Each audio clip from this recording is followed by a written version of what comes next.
ከወጣው በ9 ዓመት ከምናምን ዛሬ ቆርጥ ከሆነ ወደ ሀገር ልሄድ ነው። ብዙ ቀን ሀገር ቤት ለመግባት ልቤ ቢነሳም መላው አካሌ መች እንደ ልቤ ታዛዥ ነው ያውቅና። ለነገሩ በስደት ያሳለፍኩ 9 ዓመት ብቻ አይደለም፣ ይህ የኖርኩበት ነው። የባከነው ግን ቁጥር ውስጥ አልገባም እድሜ ላይ እንጂ። ይህ ሁሉ ዓመት ስኖር ግን የተረፈኝ ነገር ቢኖር ጥሩ ጓደኞችና ጥሩ ልብሶች። ከዚህ ሌላ ግን ምንም እንደሌለኝ ነው ማቀው። አገር ቤት ያለ ሰው ግን ደስ ወዳለው ያስባል እንደፈለገው። ለነገሩ እንደፈለገው ማሰብ መብቱ ነው። እንደውም ትዝ ይለኛል የዛሬ 3 ዓመት ለመጣ ነው ብዬ በነግራቸው እናቴ ብቻ ነበረች ግብግብ ብላ ልጄ ነይልኝ ያለችኝ። ታናሼ፣ ታላቄ፣ ወንድሜ፣ እህቴ፣ ጎረቤቴ፣ ሰፈር ሰው ኧረ ስንቱ እየደወሉ ሄለው ሰሞኑ አዲስ የወረደው ላፕታፕ ይዘሽልኝ ነይ፣ ሄለው ጋላክሲ ሞባይል ይዘሽልን ነይ፣ ሄለው ሰሞኑ ቲቪ ላይ የሚያስተዋውቁትን ሞባይል ገበያ ላይ ከዋለ ይዘሽው ነይ፣ ካልዋለ ደግሞ እንድልኩልሽ ቀብድ ከፍለሽበት ነይ። በዚህ አላበቃም። ይሄ ሁሉ የሚጠራው እንኳን ኤሌክትሮኒክ እኔ እንኳን በቅጡ አላውቃቸውም። እኔ እንኳን የምጠቀመው የዛሬ ስንት ዓመት መዳሜ በስጦታ የገዛችልኝ ሞባይል ነው። በዚህ የተነሳ 3ቱንም ዓመት እዚሁ ስደት ላይ ያሳለፍኩት። አሁን ግን እመጣለሁ አልመጣም የለም። መሄዴን የሚያውቁት ጓደኞቼ ብቻ ናቸው። ማቄን፣ ጓዜን፣ ጨርቄን ጠቅልዬ ዳግም ወደ ስደት ላልመለስ ብዬ ልወጣ ነው ዛሬ ሌሊት። ዛሬ የሚሄደው ከጓደኞቼ ጋር ባወጣነው እቅድ መሰረት ነው። ይሄው 3 ዓመት ሆነ ይህንን እቅድ ካወጣን። ሁለቱ ጓደኞቼ እዛው ሀገር ቤት ሞቅ ያለ ስራ ጀምረዋል። እኔና 2 ጓደኞቼ ቀርተናል። እኔ ደግሞ ዛሬ ልሄድ ነው። እንደዚህ እያለን ነው እየሄድን ያለ ነው። እኛም ባንንበት ስደት ላይ ከጓደኞቼ ጋር የተዋወቁት ስደት ላይ ነው። 2ቱ ክርስቲያኖች ናቸው፣ 3ታችን ደግሞ ሙስሊሞች ነን። አቤት ፍቅራችን! ሁላችንም ጋር ያለው ነገር አንድ አይነት ነው። 2ቱ ስደት ላይ ያሉ እህቶቼ እንደዚህ ቢያደርጉ እንላለን አንዳንዴ። ከዛ ስደት እሱ ሳይሆን እኛ እናሸንፈው ነበር። አሁን የመብረሪያ ሰዓት ስለደረሰ ብቸኛዋ የግሩፓችን ሹፌር መኪናዋን ይዛት በራችን ላይ ከች ብላለች። ሁላችንም ተሳፋሪ ይመስል ምን የሚያካክል ሻንጣ እየጎተትን ይዘን ወጣን። ወደ ተባለ መሳፈሪያ ደረስን። ተላቅሰን ተሸኛኘን። እዛ ያሉት 2 ጓደኞቼ ደግሞ እየጠበቁኝ ነው። ይሄው አልহামዱሊላህ በስንት ዓመቴ አገሬ ላይት ነው። አንዳንድ ጊዜ ሰው ከሚያወራልን ይልቅ ቀርቦ ማየትን የተሻለ ነገር የለም። ሀገሬ እንዳልጠበቅኳት ናት። ከጓደኞቼም ጋር ተገናኘሁ። እኔ እዛ ስለቆየሁ ነው መሰል እንኳን ሰው ቋንቋው እንኳን ለመግባባት ይከብዳል።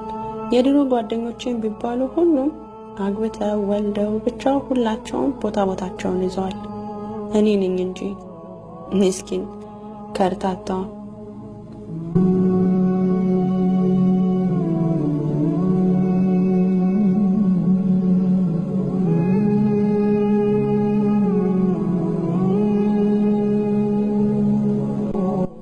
የታለሽ የተወደቅሽ የሚለኝ የሌለ ብቸኛዋ ሴት፣ በረሃ ለበረሃ እግሬ ባደረሰው መዞር።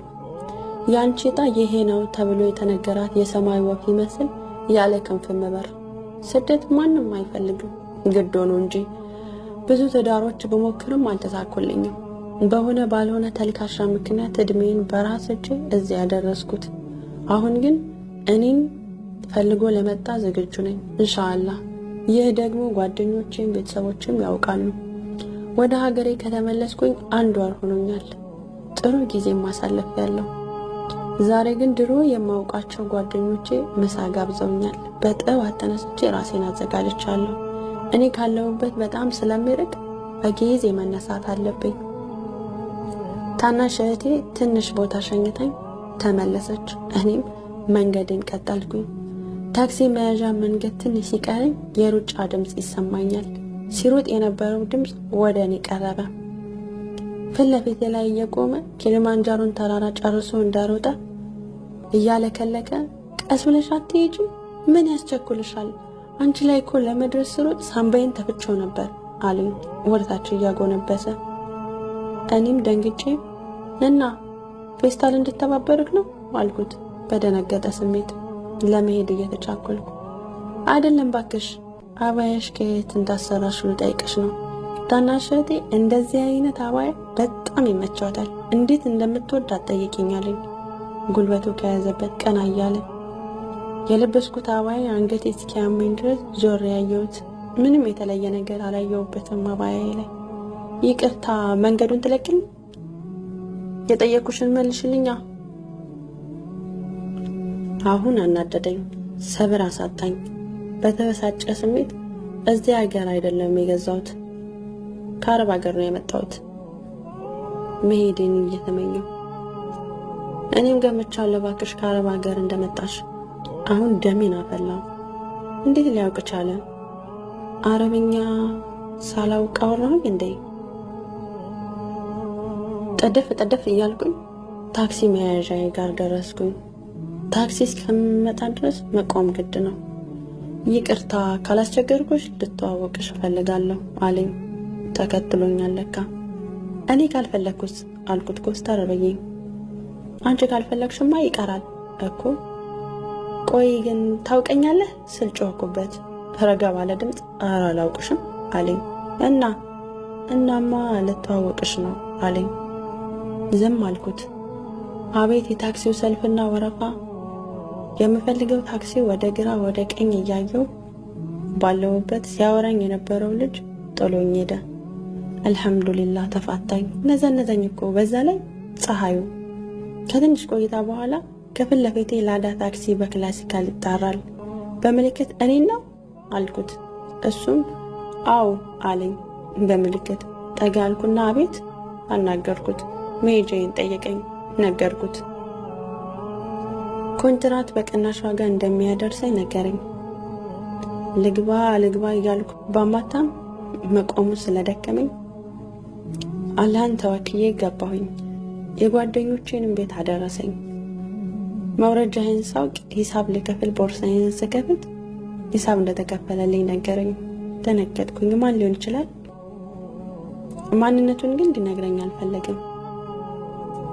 በቃ አመስግንልኝሽ በየው ወደ ጓደኞቼ ጋር ሄድኩኝ። ከጓደኞቼ ጋር ተዝናንቼ ግብዣዬንም ጨርሼ ልክ 11 ሰዓት ላይ ከቤቱ ስወጣ ቀን ላይ ያመጣኝ ታክሲ ከበሩ ትንሽ ራቅ ብሎ ቆሟል። መውጣቴን ሲያውቅ የተጠራ ይመስል መጣና ፊት ለፊቴ ቆመ። አልሄድም ብዬ ብዙ ተከራከርኩት። በክርክሩ ተሸንፌ ገባሁ። በቤት በራችን ላይ ጥሎኝ ሄደ። ከሄደበት ተመልሶ የሆነበት ልትሄጂ ብትፈልጊ በዚህ ስልክ ጥሪኝ፣ ኮንትራት ስለምሰራ ታገኘኛለሽ ብሎኝ በወረቀት የተጠቀለለ ስልክ ቁጥር ሰጥቶኝ ሄደ። ይህ በሆነ በሳምንቱ ከእናቴ ከእህቴ ጋር ዘመድ ጥየቃ ወደ አንድ ቦታ ልንሄድ አሰብን። በተሰጠኝ ስልክ ቁጥርም ደወልኩበት። በደወልኩበት ፍጥነት ነበረ የመጣው። እኛም ተያይዘን ወጣን። የታክሲ ሹፌር ያንዛዛኝ የነበረው ልጅ ነው። ይሄ ልጅ ከኔ ምን ፈልጎ ነው አልኩኝ ለራሴ። እኔም እማዬ አጠገቤ ላይ ስለነበረች ደገምኩም አልተናገርኩም፣ ዝም። እማዬ ግን ልክ እንደ እናቱ ሲያወራት እየተንከባከበ ከተባለ ቦታ አደረሰን።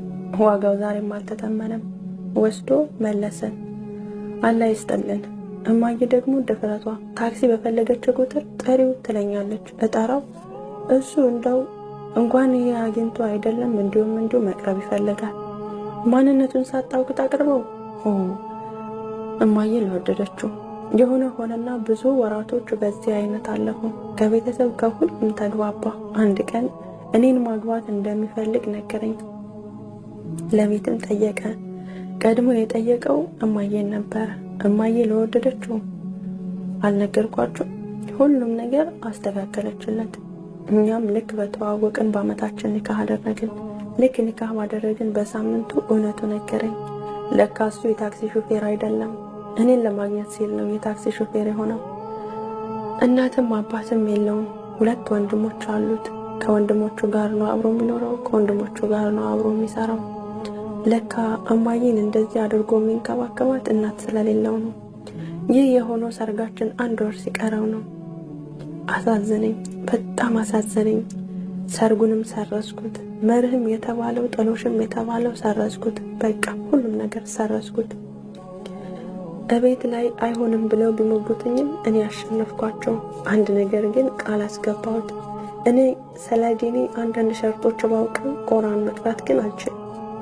መርሄ 30 ጁዝ ቁርአን እንዲሰጠኝና ቁርአን በደንብ አድርጎ ቀስ በቀስ እንዲያስቀራኝ ነገርኩት። እሱም ተስማማ። ነገሮች ሁሉ እኛ ካቀለልናቸው ይቀላሉ፣ ካከበድናቸው ደግሞ ይከብዳሉ። ከእናቴ ሰፈር ትንሽ ራቅ ብለን አብረን መኖር ጀመርን። ስትፈልግ ያጣኸው ጊዜውን ጠብቆ ሊፈልግህ ይመጣል ያለው ማን ነበረ? ይኸው ምፈልገው አይነት ባል ሰጠኝ። ማንም ባያይብኝ ደስተኛ ነኝ። ምንም ባይኖርን ደስ የሚል ህይወት መኖር ጀመርን። ሁሌም ከስራ ሲመለስ ቁርአን ያስቀራኛል። እሱ ማሻአላህ ነው። ቁርአንን በደንብ ነው መቅራት የሚችለው። ጓደኞቼን ጨምሮ የሰፈር ጎረቤት ሳይቀር ይቀኑብናል። ዛሬ ከውዱ ባለቤቴ ጋር ከተጋባን 1 ዓመት ከ6 ወር ሆነን። እኔም እሱም ልጅ መውለድ ስለምንፈልግ የ7 ወር ልጅ ሆዴ ውስጥ ላይ አለ። እኔን የሚያስደስተኝ ነገር ሁሉ ሊያደርግልኝ የማይፈነቅለው ነገር የለም። አላህ በጥበቡ መርቆ ይህ ላንቺ ነው ብሎ የሰጠኝ ውዱ ባለቤቴ ካላህ የተሰጠኝ ስጦታ። ስለ ሁሉም ነገር አልሐምዱሊላህ አላህን አመሰግነዋለሁ። ለሁሉም ጓደኞቼ እንደዚህ አይነት የኔ አይነት ባል እንዲሰጣቸው ዱዓ አደርግላቸዋለሁ። ዛሬ የድሮ ጓደኞቼ ከነ ባለቤቴ ምሳ ጋብዘውኛል። ከቤት ወጥተን እየሄድን ባለንበት አስፋልቱን ቀድሞ እኔን አሻግሮ ሊያልፍ ሲል ከፊት ለፊት ሲበር የመጣውን የኔ ትሬን መኪና ጠልፎ ጣለው። ኢነ ሊላሂ ወኢና ኢለይሂ ራጂዑን።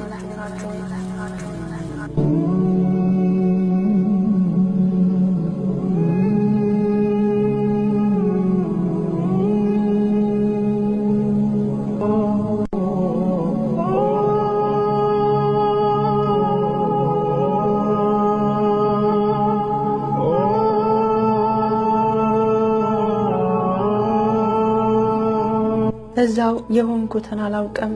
ባለቤቴ ህይወቱ አልፏል። አላህ ይርሐመው። ያሰብነው ነገር ሁሉ ውሃ በላው።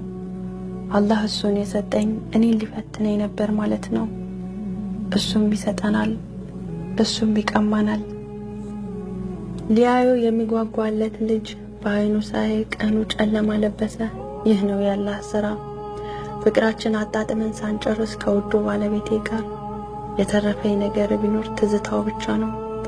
ዛሬ ባለቤቴ በህይወት ካጣሁት 4 ወር ሆነው። እኔም የ2 ወር አራስ ነኝ። የወለድኩት ወንድ ልጅ ነው። ስለ ሁሉም ነገር ግን አልሐምዱሊላህ። ባለቤቴም አላህ ይርሐመው እኔን ለማግኘት እንደዛ ተቸግሮ ነበረ። ዛሬ ግን እኔ እሱን ሳጣ በህይወቴ የማረሳው ትዝታዎችን ጥሎልኝ ዳግም ላይ መለስ ሄደ። ሁሌም በልቤ ውስጥ አለ።